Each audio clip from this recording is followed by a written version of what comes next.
gaarii ni jaalata arraafi boruulee ni faarfata namichi gaarii ni jaalata arraafi boruulee ni faarfata dhiiga lafeetii gadoofa tolle Oromoo dagachuun maali dhiifne addunyaa kanarra wanni na ta'u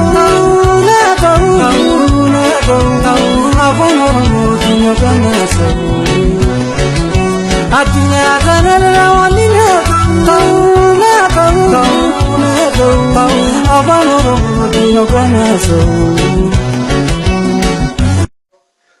السلام عليكم ورحمة الله وبركاته. الشما حركة فونك بجمتوتا في جالة تمتوتا إلمان أورومو دا سلام تانتيا كان جالة الله كان كوجادا بك جرتين سناجسو أكم نجا فيادا جرجرتو الحمد لله نجا كوتي إجا بق جراتني يرو كنا نسنجه هران تنا جافي جواب دو تكا ديبسو دفعتودا جافتي نماز نفكاتي أكم بيك مو نموني باي فيسبوك نفادا ما يجودا نما دي بكيسان ومشان تو يفادا من جيتن يادا يجودا kanaaf Facebook kan jalatti wantoota nu hin barbaanne wanta nu hin feene fedha keenya malee wantoota garagaraa namoonni friendii keenya ta'an nu jalatti wantoota tokko tokko taagii nu jalatti godhanii wanta sun yookiin nu hin barbaanne ta'aa yookiin fedha keenya malee hundaafuu akka nu jalatti taagii ta'u hin feenu taagii sana akkamitti ofirraa cufuu dandeenya jettanii warroonni gaafatan jechuudha.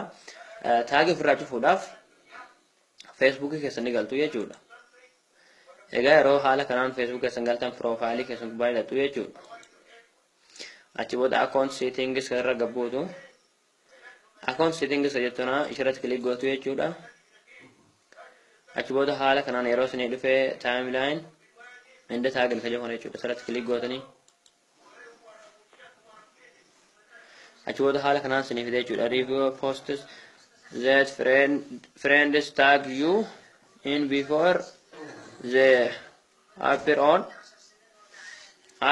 on your timeline ka jehone jechuudha. Asirratti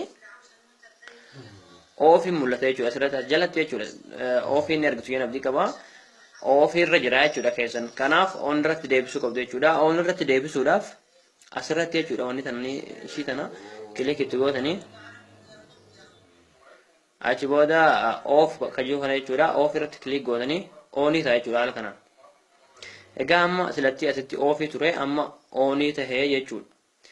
Ammas gaddeemtanii jechuudha. Sirra yeroo gaddeemtan asirratti review tags probably add to your own posts before the tags appear on Facebook ajoon jira jechuudha. Hundaaf ammas off hojjetu ni jirti jechuudha. Asirratti oofii ni jirti. Ofirra oonitti deebisuu qabdan tanaas jechuudha. Tanaas akkasumatti wanni tana kilik itti gootanii achi booda bakka off jo kana kilik itti gootanii oonii taati jechuudha. Egaa haala kanaan ofirraa cufuu dandeessu jechuudha.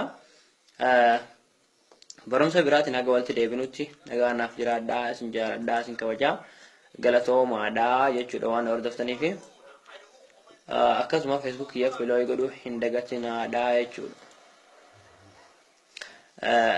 Kanaaf Facebook kana follow godhuu hin dagatinaa jechuudha. Wantoota baay'ee waan beekurraa isiniif qooduudhaaf nama duubatti deebi'u tokko miti jechuudha. Hamma internetiin jiru jechuudha.